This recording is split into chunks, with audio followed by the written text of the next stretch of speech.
An outdated detail to avoid. Have you seen this base of wall detail? I see it everywhere. I see it in single-family detached homes and multifamily construction. I see it in every climate, and I see it paired with different categories of water control membrane. In the photo I'm showing you, the skirt is made of Tyvek, the sheathing is OSB, and the water control membrane, which hasn't been installed yet, will be Tyvek. But here it is again with the skirt made of polyethylene paired with an integral sheathing plus water and air control membrane. This detail is outdated, but it does work. And understanding the history of this detail will help us understand water management better, and also the history is just cool. But before we get to that, I'd like to show you the far superior alternative way of detailing this base of wall condition. And here it is. We are much better off simply sealing this joint between the sheathing and the concrete slab or foundation wall with sealant, fluid, or tape. We'll get into the ins and outs of how to go about doing this and why, but I wanted to show you where we're heading right from the start. Okay, so what's up with the old school skirt detail? Where did it originate? Back in the day, we didn't used to use sheathing at all. The studs were just open. We would add bracing in some places to enhance structural strength, but apart from that, the majority of our shear strength came just from the interior plaster. Our houses also used to be balloon framed, not platform framed, and we didn't use water control membranes at all. We didn't need water control membranes because these houses were built with older growth wood and they were poorly insulated. So not only could they tolerate more wetting, but they also dried much more quickly. Not surprisingly, these houses were very uncomfortable. We'd get cold air blowing all the way through at the floor lines because there were no rim joists. To make these homes more comfortable, we introduced asphalt impregnated papers, or tar paper, as a draft stop. We still weren't using rigid board sheathing though. We'd just tack the tar paper up over the open studs and it would make the building substantially less drafty. What's especially interesting about this is that the original concept behind the WRB, which stands for water resistive barrier, wasn't about water at all. It was about air. It was about comfort, not water management. But things changed. During World War II, we started producing a lot of plywood, which we used to make airplanes. After the war, someone had the bright idea to use plywood as exterior sheathing in houses. It made for a better draft stop than the tar paper, and it increased structural strength, which was good in and of itself, but it also allowed us to frame larger openings for windows. But note again that the purpose of the plywood sheathing was for structural strength and air control, not water management. It was intended to be used as an alternative to the tar paper, not to be used in addition to it. So we were sheathing our houses with plywood, but not using a water control membrane. Sometimes we also used other rigid sheathing materials instead of plywood, but again, typically not with an additional water control membrane over top. And this is where our skirt detail originates.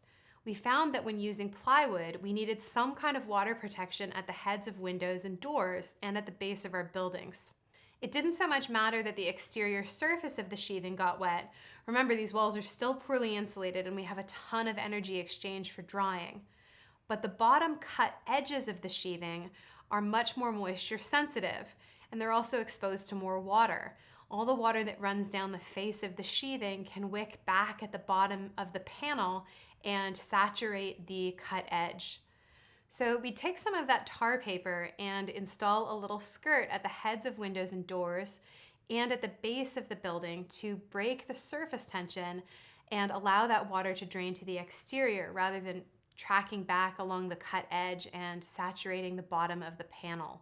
At the bottom of the building, the skirt also acts as a capillary break, separating the bottom cut edge of the sheathing from the concrete, which is wet. Even concrete that appears to be dry can be wet enough to cause wood sheathings to rot. This is even more true now that we're using OSB instead of plywood because the OSB is more sensitive to water. So this is a pretty clever little detail, and it still works. The cut edges of our sheathing are still moisture sensitive, even more so with OSB, and we still need a capillary break and we still need to control surface tension. So why is the detail outdated? It's outdated because while this approach works great for water management, it's not great for air control, pest control, and odor control. What would be terrific is if we could find a way to improve air control, pest control, and odor control at this base of wall condition, but if we could do so without compromising water management. And as it turns out, we can. We can very simply seal the sheathing to the concrete foundation wall or slab with fluid, sealant, or tape. We can and should do this regardless of the category of membrane we're using as the WRB. What we'll want to do first is make sure that the cut edge of the sheathing is not in direct contact with the concrete foundation wall or slab. This is because concrete is wet. This will be easy for us to do if the sheathing is proud of the face of the foundation wall or slab. If the sheathing is flush with the slab, we can just hold it up slightly, like 1/8 of an inch is fine. We just don't want it touching that concrete. Remember that this is a non-moving joint, so we don't need to design a typical two-sided hourglass-shaped backer rod and sealant joint. We just need to make it so that the wood and the concrete aren't touching, and the space between the two isn't so large that we're exceeding the capacity of the sealant, fluid, or tape to span that gap. By the way, I get asked sometimes whether there's some building science reason to prefer sheathing that is either flush with the face of the foundation wall or slab edge, or sheathing that's proud of it. There isn't, at least not as far as I know. In my experience, contractors tend to prefer sheathing that is proud because it's easier to hit their framing tolerances, so all things being equal, perhaps consider that approach, but feel free to just do whatever works best for the project. Okay, but back to the detail. If you're using a mechanically attached membrane as the water control membrane, you're going to want to seal the sheathing to the concrete, not the WRB. And this is the trickiest part. The reason for this is because a little bit of water gets behind the mechanically attached membrane. This generally isn't enough to cause the wall to rot, but it can be a problem if we don't allow it to drain out at the bottom. Now, you might be thinking, wait, I thought the whole point of this was to improve air control. Shouldn't we be sealing the air control membrane to the concrete?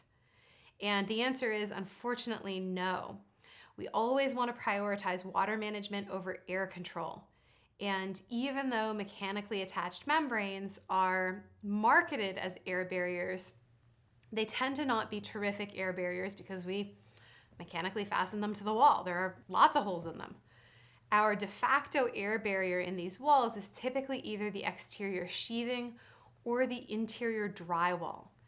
Seal the sheathing itself to the concrete and just allow the mechanically attached membrane to loosely drape over the whole thing. Or more commonly, lap it over whatever you're using as your through wall flashing at the base of the wall, which should also be sealed to the sheathing. This base of wall detail, like most details, is more intuitive if you're using a fluid, self-adhered, or integral sheathing plus water and air control membrane as the WRB. In these cases, you'll still just seal the bottom edge of the sheathing to the concrete. You can use tape, fluid, or sealant. My recommendation is to experiment with a few options to find one that you like. If you're looking for somewhere to start, the zip fluid membrane works great if you're using zip. And the fluid detail membranes of pretty much every major manufacturer also work. As for tapes, these can be a bit more tricky because they can require more attentive substrate preparation or even primers to properly adhere to the concrete. In my experience, the Sega tapes are the most forgiving and stick the best.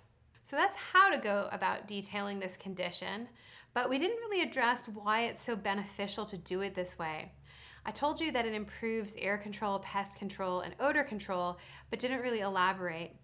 This condition really is critical. It might not seem like it because it's small, and we're fastening the sheathing to the sill plate anyway. But despite being small, unsealed, it really is a significant contributor to air infiltration because it's continuous across the whole perimeter of the building. It's also significant because of where it is, at the base of the building near the ground. It is conveniently located near pests, and it's often exposed to leaf blowers. Unsealed, it really can noticeably contribute to more dust, allergens, odors, and pests. So seal it up.